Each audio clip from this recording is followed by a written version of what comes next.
दोस्तों नमस्कार। दोस्तों इस समय भीषण गर्मी की वजह से पूरा भारत झुलस रहा है। चाहे शहर हो, गांव हो या फिर कहीं खेत खलिहान हो, चारों तरफ हाहाकार मचा हुआ है।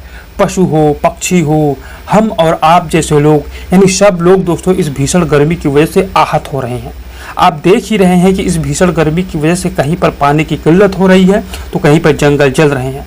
हर तरफ दोस्तों इस गर्मी की वजह से संकट ही संकट है। बढ़ते तापमान की वजह से लगातार पारा बढ़ता जा रहा है और तापमान 44 degree Celsius, 45 degree Celsius, 46 degree Celsius और 47 डिग्री सेल्सियस तक पहुंच जा रहा है। यही स्थिति रही तो रोड पर चलना दोस्तों मुश्किल हो जाएगा और चलती हुई गाड़ियों में आग लगना आम बात हो जाएगी। दोस्तों जो लोग बाहर काम करने जाते हैं और वह किसी भी तरह के निर्माण के कार्य में लगे हुए हैं, उनको लू लगने का खतरा दोस्तों सबसे ज़्यादा रहता है। इनमें से दोस्तों काफ़ी लोगों को आप रिक्शा चलाते हुए, फुटपाथ पर दुकान लगाते हुए देखे होंगे। यह लोग किस तरह से भीषण गर्मी से जूझते रहते हैं। दोस्तों इस भीषण गर्मी की वजह से बच्चों को, बुजुर्गों को और गर्भवती महिलाओं को काफ़ी ज़्यादा दिक्कतों का सामना करना पड़ रहा है। इसके अलावा दोस्तों जिसको गंभीर बीमारी है उनके लिए यह भीषण गर्मी आग में घी का काम कर रही है। आप अस्पतालों में जा कर के देखिए कि इस भीषण गर्मी की वजह से लोग किस तरह से जूझ रहे हैं। अब इस भीषण गर्मी से दोस्तों लग रहा है कि जीवन के अस्तित्व पर ही संकट मंडराने वाला है। दोस्तों आप देखे होंगे कि जिस बिल्डिंग में आप रहते हैं वह बिल्डिंग शाम से सुबह होने तक गर्म रहती है, जिसकी वजह से दोस्तों 24 घंटे कूलर, फैन चलाने पड़ते हैं। यानी कि दोस्तों हम सब लोग अब आर्टिफिशियल हवा में जी रहे हैं। दोस्तों पूरी दुनिया में टेम्परेचर अपने रिकॉर्ड स्तर पर पहुंचता जा रहा है और दोस्तों ग्लोबल वार्मिंग के कारण यह सब हो रहा है। अभी हाल ही में आपने देखा होगा कि दिल्ली का टेम्परेचर लगभग 53 डिग्री सेल्सियस तक पहुंच गया है। दोस्तों तेजी से बढ़ते तापमान को लेकर के यह बात सामने आई थी कि पिछले साल से क्लाइमेट चेंज के कारण पृथ्वी पर रहने वाले लोगों को औसतन 26 दिन ज़्यादा गर्मी सहनी पड़ी है। वैज्ञानिकों द्वारा बताया जा रहा है कि यह सब जलवायु परिवर्तन की वजह से हो रहा है। अगर जलवायु परिवर्तन ना होता तो ऐसी स्थिति का सामना दोस्तों नहीं करना पड़ता। एक अध्ययन में यह भी पाया गया है कि दुनिया भर की लगभग 80% आबादी पिछले साल यानी 2023 के मई महीने से ही सामान्य से अधिक गर्मी से जूझ रही है। दोस्तों वैज्ञानिकों द्वारा बताया जा रहा है कि जिस तरह से पृथ्वी का तापमान हम लोगों की वजह से बढ़ा दिया गया है उसकी वजह से इतनी गर्मी पड़ रही है। अगर दोस्तों पृथ्वी के टेम्परेचर को कंट्रोल कर लिया जाए तो इस गर्मी को काबू में किया जा सकता है, क्योंकि हम लोगों की वजह से इस प्रकृति पर काफ़ी ज़्यादा बोझ डाल दिया गया है, जिसकी वजह से यह सब देखने को दोस्तों मिल रहा है।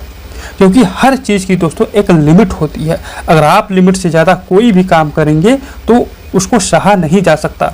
इसलिए दोस्तों इस प्रकृति को अगर लिमिट से ज़्यादा बर्बाद किया जाएगा तो यही सब देखने को मिलेगा। कहीं पर बाढ़ आएगी, कहीं पर सूखा पड़ेगा, कहीं पर जंगल जलेंगे तो कहीं पर दोस्तों ग्लेशियर पिघलते हुए दिखाई देंगे। यानी इंसान आपदाओं के जाल में फंसता चला जाएगा। पृथ्वी पर गर्मी बढ़ाने के दोस्तों कई कारण हैं। इनमें पहला कारण जीवाश्म ईंधन का जलाना है, जैसे कि दोस्तों ऊर्जा और परिवहन के लिए कोयले, तेल और प्राकृतिक गैस के दहन से वायुमंडल में कार्बन डाइऑक्साइड और ग्रीन हाउस गैस निकलती है, जो काफ़ी ज़्यादा खतरनाक है। दूसरा कारण है वनों की कटाई, यानी जंगलों को काटने से वायुमंडल से CO2 को अवशोषित करने की पृथ्वी की क्षमता कम हो जाती है, जिससे दोस्तों ग्रीन हाउस गैसों का स्तर बढ़ जाता है। इसके अलावा कुछ औद्योगिक गतिविधियां भी मीथेन और नाइट्रस ऑक्साइड जैसी ग्रीन हाउस गैस छोड़ती हैं। यहाँ पर आपको बता दूं कि कृषि और पशुपालन की वजह से भी मीथेन गैस वायुमंडल में छोड़ा जा रहा है। इसके अलावा पृथ्वी के तापमान को बढ़ाने में शहरीकरण भी एक बहुत बड़ी समस्या खड़ी कर रहा है। दोस्तों अपशिष्ट यानी वेस्ट का ठीक तरीके से निपटान और प्रबंधन नहीं किया जा रहा है। स्पेशली लैंडफिल से जैविक अपशिष्ट के विघटित होने पर मीथेन गैस निकलती है, जो वायुमंडल में जहर घोल रही है। यहाँ पर दोस्तों आपको बता दूं कि औद्योगिक क्रांति और उसके बाद यानी 19वीं शताब्दी के बाद से तेजी से औद्योगिकरण ने ग्रीन हाउस गैस के उत्सर्जन में काफ़ी ज़्यादा वृद्धि की है, जिसकी वजह से दोस्तों ग्लोबल वार्मिंग में बढ़ोतरी हुई है। कार, ट्रक, हवाई जहाज यह सब दोस्तों जीवाश्म ईंधन जलाते हैं, जिससे कार्बन डाइऑक्साइड का उत्सर्जन होता है, जिसकी वजह से दोस्तों ग्रीन हाउस गैस वायुमंडल में बढ़ता जा रहा है। इसी के साथ दोस्तों बिजली के उत्पादन के लिए जिस कोयले का इस्तेमाल किया जाता है उससे बड़ी मात्रा में कार्बन डाइऑक्साइड को वायुमंडल में छोड़ा जाता है। यह सब मिल करके दोस्तों पृथ्वी के तापमान को बढ़ाने में अपना महत्वपूर्ण योगदान दे रहे हैं। इसको कंट्रोल करने के लिए दोस्तों ग्लोबल वार्मिंग के प्राथमिक कारणों में जैसे कि वायुमंडल में कार्बन डाइऑक्साइड, मीथेन और नाइट्रस ऑक्साइड जैसे ग्रीन हाउस गैस के उत्सर्जन को कम करना पड़ेगा, रिन्यूएबल एनर्जी पर फोकस करना पड़ेगा, इसी के साथ दोस्तों पेड़ लगाना पड़ेगा और जंगलों को बहाल करना पड़ेगा, क्योंकि दोस्तों यह जंगल कार्बन डाइऑक्साइड को अवशोषित करने में मदद कर सकते हैं, जो प्राकृतिक सिंक के रूप में कार्य करते हैं।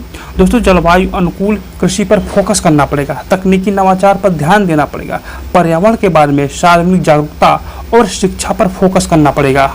इसलिए दोस्तों अब समय आ गया है सचेत होने का और पर्यावरण के प्रति संवेदनशील होने का, और यह दोस्तों संवेदनशीलता ग्लोबल लेवल पर दिखानी पड़ेगी। तब जाकर के दोस्तों हम अपने पर्यावरण को हरा भरा रख सकते हैं, स्वच्छ रख सकते हैं, आपदाओं से बच सकते हैं और अपने भविष्य को सुधार सकते हैं। दोस्तों अगर यह वीडियो आपको पसंद आई तो प्लीज़ चैनल को सब्सक्राइब कर दीजिएगा, वीडियो को लाइक कर दीजिएगा। बहुत बहुत धन्यवाद।